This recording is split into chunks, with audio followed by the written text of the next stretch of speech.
How to start a ketogenic diet.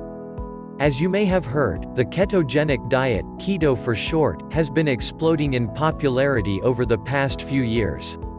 According to Google Trends, interest in the ketogenic diet has more than doubled in the last year alone. But before you give keto a try, keep in mind that it's way better to start a ketogenic diet the right way and avoid the mistakes others make. That way you can enjoy the benefits of the diet faster and with better results. Keto diets were first used about 100 years ago to help epileptic children. Now, people use the keto diet to aid in things such as weight loss, mental focus and energy, and to support digestive health.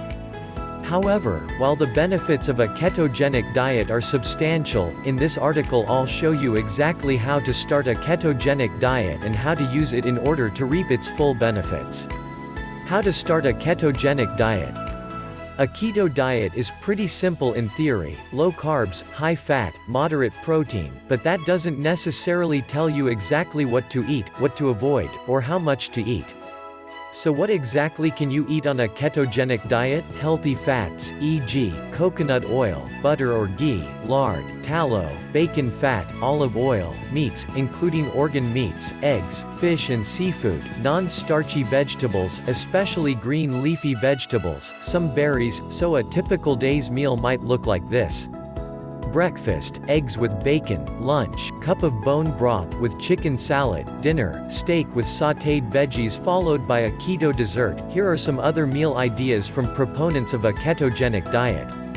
Stephen Phinney has a MD from Stanford University, a PhD in nutritional biochemistry from MIT, and did postdoctoral work at Harvard. He's been researching ketogenic diets for decades and is the co-author of Art and Science of Low-Carbohydrate Living. His example meal plan is: breakfast, black coffee and sausages; lunch, salad with greens, tuna, olives, blue cheese dressing; snack, nuts, broth, cheese with celery sticks; dinner, tomato bisque, steak, green beans, mushrooms; dessert, maple walnut ice cream made with sucralose, xylitol. Dominic D'Agostino, who is an assistant professor in pharmacology and physiology at the University of South Florida and studies neurological disease prevention, eats eggs, sardines, oysters, and broccoli for breakfast.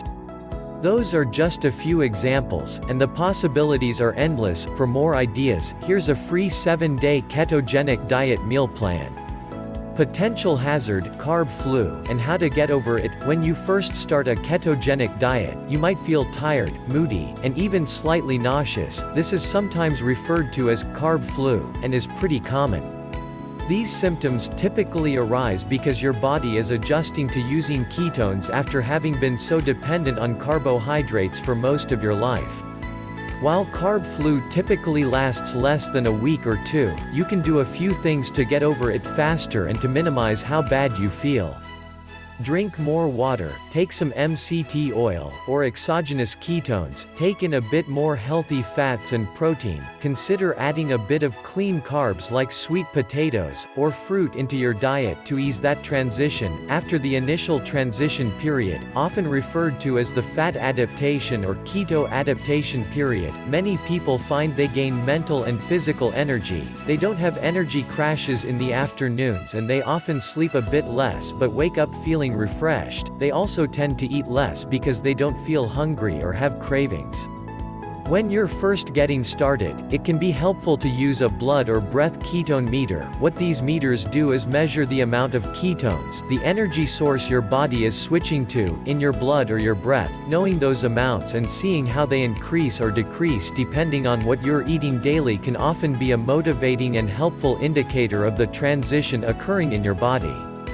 3 big mistakes to avoid on a ketogenic diet. Now that you're thriving on a ketogenic diet, there are still a few issues to watch out for in order to get the most out of your diet. Number 1: not getting enough salts, sodium, potassium, and magnesium. While we typically get plenty of sodium on a regular diet, because most processed foods contain high amounts of added sodium, most people find that when they go keto and cut out processed foods, they are actually low on sodium. You might not think of low sodium as a problem, but it usually results in fatigue and cravings, so make sure you get sufficient amounts. Potassium, like sodium, is often excreted more when you're on a ketogenic diet, so it's also important to make sure you replenish your potassium, especially if you're active. You can add more potassium into your diet by eating spinach and avocados. Finally, magnesium is a mineral that many of us are deficient in to begin with. Many people point to soil depletion as the potential reason for our widespread deficiency, since magnesium is so important for sleep and mood, as well as our muscles and general well-being. It's also good to make sure you are getting enough. One good way to add more of these minerals to your ketogenic diet is to drink some bone broth. It contains sodium, potassium, and magnesium. Number 2. Not eating enough greens. One of the keys of a ketogenic diet is to eat fewer carbohydrates. Many people interpret this to also mean avoiding all vegetables. Please don't do that. It's true that some vegetables like onions or mushrooms contain a fair amount of carbs, and you might want to generally limit them.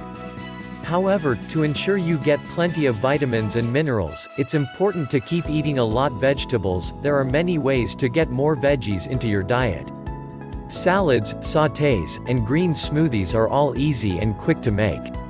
Number 3. Not exercising. Exercise is one of the components of a fit lifestyle that many of us skip when we're trying a new diet. It can be mentally hard to stick to keto during the first few weeks, and that makes going to the gym seem awful. However, it's good to try to do some exercise if you can manage it. It'll often help you get keto adapted faster and help you lose fat rather than muscle. Walking is one of the simplest options, but you can also do body weight exercises like push-ups, sit-ups, and squats at home. How long do I have to stay keto for? There's really no set rule for how long you have to stay on a ketogenic diet. Many keto proponents think of it as a tool for aiding weight loss or mental clarity. Many will do a ketogenic diet for several weeks and then you can be in a paleo diet for a few months and then back to a ketogenic diet. However, if you're using a ketogenic diet for therapeutic purposes, then you may need to stay on it for longer. That's something to discuss with a health practitioner. Personalizing your ketogenic diet. One of the best things about a keto diet is that many people in the community love figuring things out. There's a lot of self-experimentation and sharing of data and ideas. Some people do better on a slightly higher fat ketogenic diet while others can eat slightly more carbohydrates. Intermittent fasting is also an area that many people on a ketogenic diet experiment with.